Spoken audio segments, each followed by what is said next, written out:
Good evening সকলকে। তোমরা সকলে অলরেডি ভিডিও টাইটেল দেখে বুঝেই গেছো যে ভিডিওটি কী রিলেটেড হতে চলছে। হ্যাঁ, একদম ঠিক ধরেছো। এখন খুব ট্রেন্ডিংয়ে একটি শব্দ যাচ্ছে বা একটি ওয়ার্ড যাচ্ছে, যেটা হচ্ছে AQI, মানে এয়ার কোয়ালিটি ইন্ডেক্স। এখন চারিদিকে বিভিন্ন সোশ্যাল মিডিয়া হোক, নিউজ চ্যানেল হোক, নিউজ পেপার হোক, দিল্লির AQI নিয়ে কিন্তু সবাই কথা বলছে, কারণ দিল্লির AQI এতটাই বাজে জায়গায় চলে গেছে এই মুহূর্তে। তো দিল্লির আজকের দিনে, আজকে হচ্ছে ডেট 30 ডিসেম্বর 2025। তো আজকের দিনে দিল্লির AQI কত সেটা আগে তোমাদেরকে আমি দেখাই, তারপরে আসছি শিলিগুড়ির AQIতে। এই যে দেখো, এই হচ্ছে নিউ দিল্লি। এই যে নিউ দিল্লির AQI হচ্ছে 410, নর্থ দিল্লি 410, সাউথ দিল্লি 411, গুরুগ্রাম 410। মানে দিল্লি সারাউন্ডিং সব জায়গায়, দিল্লি হোক, হরিয়ানা হোক, উত্তরপ্রদেশ হোক, সব জায়গাতেই 400-র উপরে মোটামুটি, বা কাছাকাছি 400। তো আমি তোমাদেরকে একটু লেভেলটা দেখাই আগে আমি তোমাকে, যে কোন লেভেলে থাকলে ভালো, কোন লেভেলে থাকলে খারাপ। এই যে দেখতেই পাচ্ছ যে বিলো 50 যদি থাকে দেন খুবই ভালো, 51 থেকে 100 তাও ঠিক আছে, 101 থেকে 150 মোটামুটি চলে যাবে, 101 থেকে, হ্যাঁ 101 থেকে 150 যেটা রয়েছে আনহেলদি বলেছে, আনহেলদি ফর সেন্সিটিভ গ্রুপ।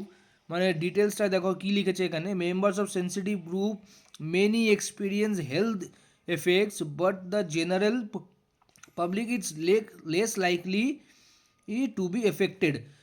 মানে আমার মনে, আমার হিসাবে, মানে যাদের একটু শ্বাসকষ্টের অসুবিধা রয়েছে বা এই ধরনের যারা পেশেন্ট টাইপের যারা লোক রয়েছে, তাদের জন্য এই 101 থেকে 150টা অসুবিধাকর হতে পারে, কিন্তু নর্মাল লোকেদের জন্য তাও ঠিক আছে। কিন্তু 151 থেকে 200 যেটা লিখেছে আনহেলদি লিখেছে, মানে কি every one may begin to experience health effects, sensitive groups may experience more serious effects. মানে এই লেভেলের থেকে কি হয়, এই লেভেলের থেকে আমাদের শরীরে এফেক্ট করা শুরু করে 151 থেকে, এবং 200 থেকে 300 ইটস আ ভেরি আনহেলদি লিখে দিয়েছে। দেখো কি লিখেছে, health alert every one may experience more serious health effects. মানে কিন্তু 151 থেকে এফেক্ট হওয়া শুরু হয়ে যায়, এবং 301 থেকে 500 ইটস এমার্জেন্সি লিখেই দিয়েছে এখানে। দেখো, emergency health warning for serious health effects. মানে শরীরে কতটা ইম্প্যাক্ট ফেলতে পারে এই এই লেভেলে যদি থাকে, এবং দিল্লি এবং সারাউন্ডিং সব কিন্তু এই লেভেলের মধ্যেই কিন্তু পড়ছে, যেটা তোমাদের সবাইকে আমি কিন্তু দেখালাম। এটা তো গেল দিল্লি। এবার চলে আসি শিলিগুড়িতে। শিলিগুড়িও কি সেই লেভেলে পড়ছে? আচ্ছা, শিলিগুড়ি যাওয়ার আগে আমি দেখে দিই আগে কলকাতা। দেখো কলকাতারও কিন্তু লেভেল ভালো নয়, প্রায় 350, 329।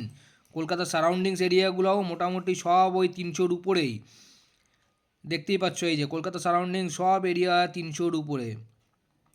এবার চলে আসি শিলিগুড়িতে। একটু আইডিয়া করে সবাই দেখে লিখে দাও শিলিগুড়িতে কত হতে পারে, আমাদের সবার প্রিয় শিলিগুড়ি। তো এই দেখো শিলিগুড়িতে, শিলিগুড়ি লেভেল কত, শিলিগুড়ি লেভেল রয়েছে 149। মানে তাও মোটামুটি চলা যায় আর কি। আজ থেকে কয়েক বছর আগে পর্যন্তও কিন্তু এই AQI লেভেল শিলিগুড়িতে ছিল 105 থেকে 110 এই লেভেলের মধ্যে। যারা এক্সপার্ট লোক আছে তারা যদি যে দেখে থাকো আমার ভিডিও, আপনারা কাইন্ডলি কমেন্ট করবেন যে আমি ঠিক বললাম কি না। আমি লাস্ট 3-4 দিন ধরেও দেখছি, আমি কন্টিনিউ চেক করে যাচ্ছি এটা, এই AQI লেভেল শিলিগুড়ির ওই 130 থেকে 115 মিডিলে এটা ঘোরাফেরা করছে। আজকে রয়েছে 149। এবং শিলিগুড়ির আশেপাশের শহরগুলো আমি তোমাদেরকে দেখিয়ে দিই।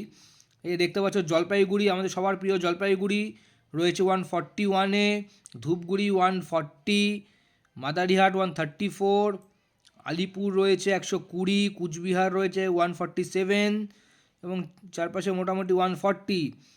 তোমাদের শহর যদি এই ম্যাপের মধ্যে দেখা যায়, তাহলে তোমাদের শহরে AQI কত দেখা যাচ্ছে তোমরা কিন্তু অবশ্যই কিন্তু কমেন্ট করে জানিও, যে এগুলোর মধ্যে থেকে তুমি কোন শহরের থেকে বিলং করো এবং তোমার শহরে AQI লেভেল কত।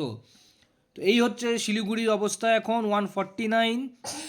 এবং ধীরে ধীরে এই AQI কিন্তু বেড়েই চলছে, কারণ আমরা সবাই দেখছি শিলিগুড়িতে যেই হারে পপুলেশন বাড়ছে, সাথে পলিউশনও বাড়ছে, এবং গাড়ি ঘোড়া চারিদিকে এত বেশি, চারিদিকে গাছ প্রচুর কেটে দেওয়া হচ্ছে কিন্তু গাছ লাগানো হচ্ছে না। সাথে এত পরিমাণ শিলিগুড়িতে মানে কি বলবো অ্যাপার্টমেন্টস তৈরি হচ্ছে, মানে এত কিছু নতুন নতুন জিনিস তৈরি হচ্ছে, বিল্ডিংস তৈরি হচ্ছে, যে শিলিগুড়ির একিউআই লেভেল ধীরে ধীরে কিন্তু বাড়ছে। তো নেক্সট 10 বছরে শিলিগুড়ির একিউআই লেভেল কোন জায়গায় যেতে পারে, তোমাদের যারা যারা জানো বা আইডিয়া করতে পারছো কমেন্ট বক্সে কিন্তু অবশ্যই লিখবে। তাহলে ঠিক আছে, ততক্ষণের জন্য টাটা বাই বাই, আবার দেখা হচ্ছে তোমাদের সকলের সাথে নেক্সট ভিডিওতে।